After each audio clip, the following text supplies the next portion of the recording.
Alrighty, so I am back, and I have my heddle that I threaded on my warping board, and I am working with a loom at my back. I'm working with, I'm facing the back of the loom. So this is the prawl and ratchet, which is normally on my right, is on my left because I'm looking at the back beam. And this is the front beam, and this is the warp that I cut. And so I am going to go ahead and I'm just going to undo the top for now because I'm going to go ahead and thread this heddle. I'm going to thread the slot. So for the new people, when you are doing a direct warp, you're going to thread all the slots with 2 strands of yarn, and then you're going to come back and thread the holes. You're going to take one of the strands from your slot and you're going to put it into the hole. I am putting it to the hole to the left. It doesn't really matter which way you go. I'm going left to right. I could go right to left, but I'm going left to right. So I am just taking a strand of yarn from each going across. So you want one strand in the slot and one strand in the hole. So you start out with 2 strands of warp going through your slots when you're doing a direct warp, and you end up with one of the 2 in the hole that is adjacent to the right or the left depending on which way you're going. And so you're just going to keep going across. This is something that this is pretty standard. I'm just doing it now, and before I wind on, I could have just wound on and done this at the end, but I find that when I do it, if I don't always do this, but if I am threading my heddle using a warping board, which I actually do sometimes, and I will tell you, you may think, okay, Amy, why would you do it this way as opposed to doing it on the loom? Well, there's a couple of reasons. If you have a warping a loom that comes with warping pegs on the bottom, and like I said in the first video, you don't feel comfortable putting the, doing an indirect warp, winding the warp on the bottom, and then bring it to your warp and threading it, for the various pitfalls that can come to a new weaver with doing it that way, then you're pretty much stuck doing a direct warp with a warping peg unless you just take the heddle off of the loom and do what I just showed you in the last videos. The other reason, which is maybe not something you have thought about, but if you have multiple heddles, right, and you are, I find that warping is the part that takes the most time. I can make time to do the weaving part of it, right? Once my loom is warped up, the weaving is not that big of a deal. And even once my loom is to this point, threading the heddles, I can do that. I can take my loom someplace and do that if I'm going to be weaving, someplace I can, if it's at this point, I can still take it. But if it needs to be warped, you generally either need to do one of 2 things. You're going to use the warping board, or you're going to use the warping peg, but you have to set it up somewhere. And even as laid back as my husband is about me weaving at the job, he's not going to be too cool with me just, bringing my warping board or even flipping my loom to warp it at work. That just is not going to be kosher. So, what's the nice thing is that if I have a day when I am, have a little bit more time, I can do doing this method that I just showed you of direct warping the heddle and then bringing it to your loom to tie it on to the back beam, you can have, if you have more than one heddle, you can have more than one project warped up and ready to go. It's kind of like how some weavers who do indirect warping, they'll wind several warp chains and they'll put notes on it about the length and, you know, other important things so you know what to do later when you get ready to weave on there, so you'll know what you did. But you can do this ahead of time, and you can just have your heddles warped up and ready to go, so that once you finish one project, you can just go and grab your pre-warped heddle and pop it in the loom, do what I'm doing right now, and be ready to go without having to actually stop and wind a warp. So now all of my holes have all been threaded, and so now that I've done that, I'm going to untie this bottom part, and I'm going to tie my warp to my back beam. Alright, so now I'm going to just 1, 2, 3, 4. I'm just going to section off my warp into 1-inch bundles, kind of like I showed you, I think in another video when I was tying it on to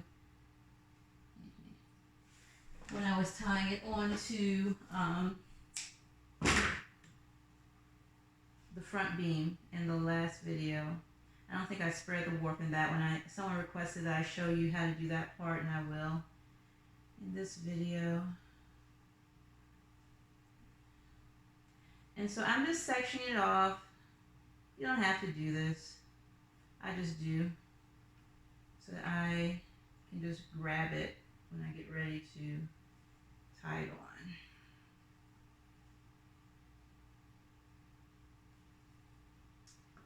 And this is just going to be a big one in the middle. So I'm just going to give that one an extra, and that one an extra, and this one's going to be in the middle. So now this is a bit long for tying on.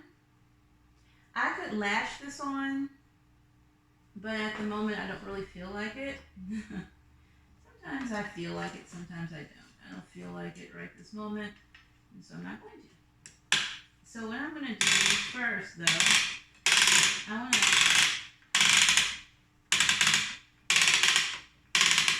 I just kind of put my warp chain into the front beam, and I'm winding it on. It's doing two things. One, it's giving me a little bit of, so that it's giving me something to pull against so that it just doesn't go when I'm tying it on. And two, so I can pull this, give myself less warp to tie onto this apron rod. So this is good.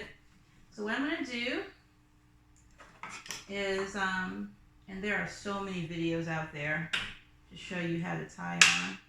You don't have to be as persnickety tying on the back beam because you're going to do the majority of your tensioning on the front. But what you're going to do is you start out with the two ends, and then you take it and go under your apron rod. You pull it up, you tie a knot. Some people tie more than one loop.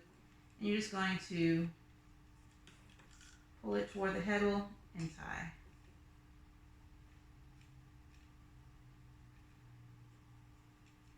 Alright, so that's one side. Now, I don't know if it matters on the back, but I was listening to an old podcast of Sine Mitchell.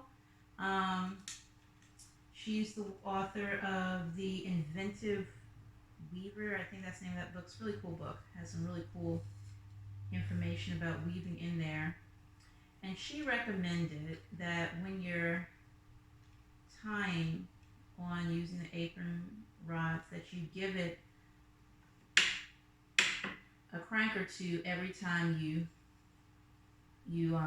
tie a bundle on, and that can help with the tensioning across. Because what you'll notice is that as you tie on your bundles, especially when you're doing it on the front, as you tie them, I'm not being overly worry about it because it's all going to be retention when you tie it on the front. But the bundles that are at the center, or the bundles that you tie first, wherever they may be, they're a little bit tighter than the bundles that you tie, you know, the next bundles that you tie after you tie the one.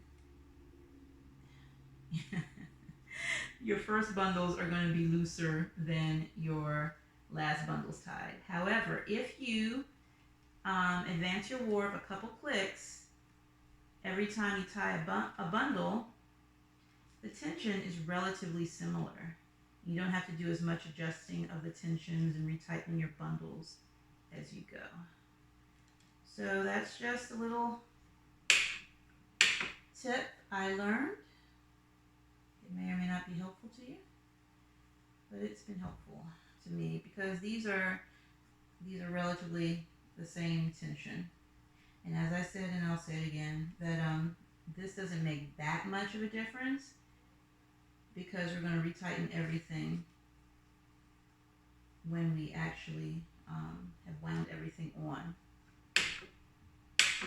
But I still don't want like super loose areas in my warp. So I'm going to continue just tying each of these bundles. And remember, this is the back beam. This is not the, hi Smiley, this is not the front beam. And I'm just securing my warp to my back beam. And after I finish this, I'm going to wind this on and show you how I do that. I'm going to check this video after I tie these two on, just to make sure it's not going too long, because if it gets over 10 minutes or so, it takes so long to upload.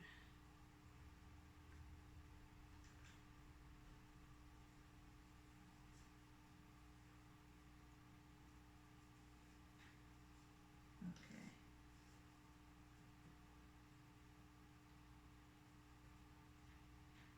So there's this last one.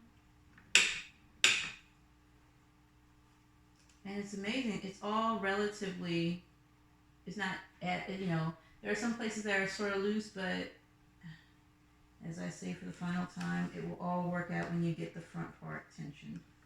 We're going to pull some of the slack as we wind on, so it's no big deal. No big deal at all. We're just trying to attach the warp to the back beam. And so now your warp is attached to your back beam. All is well. We're going to flip the loom around, we're going to wind on, and then I'm going to show you. Actually, I'm going to stop this video because now that it's attached, you're basically going to use your paper to wind on. And so I'm going to wind on the warp. I'm going to flip the loom around. I'm going to do one, and then I'm just going to stop it. And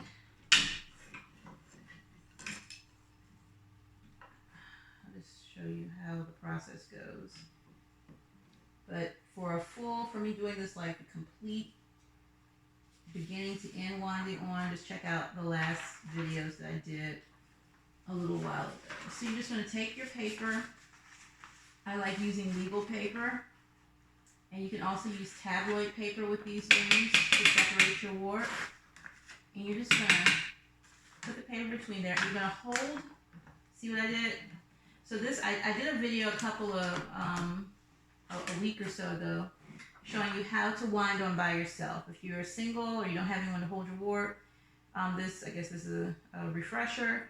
Once you tie on, because you're using a warp chain, you can wind it on without any help. You pull the warp just like you would have someone else pulling it for you, and you wind.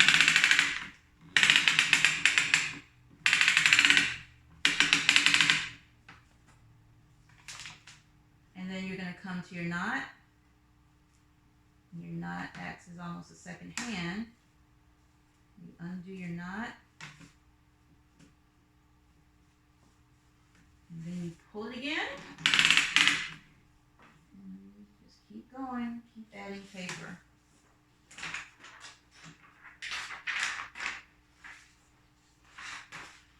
Everyone has their preferred separating method. I prefer paper. Some people use sticks. Some people use sushi mats. Some people use window blinds. It's whatever is easiest for you. I find doing it like this without anyone helping me that the paper works easiest for me. But it may not work easier for you, so you just do whatever you do. You do you and do whatever makes you happy. So I'm going to stop this video so I can put this loom in a better position that makes it a little bit easier for me to wind this on. And then I'm going to come back and tie it onto the front beam, which is pretty much going to be just like what I just did to tie it onto the back beam. And spread my warp, and then I will be done. So yes, I'm going to stop this video and I'll be right back when I've wound this all on to tie it onto my front beam and spread my warp.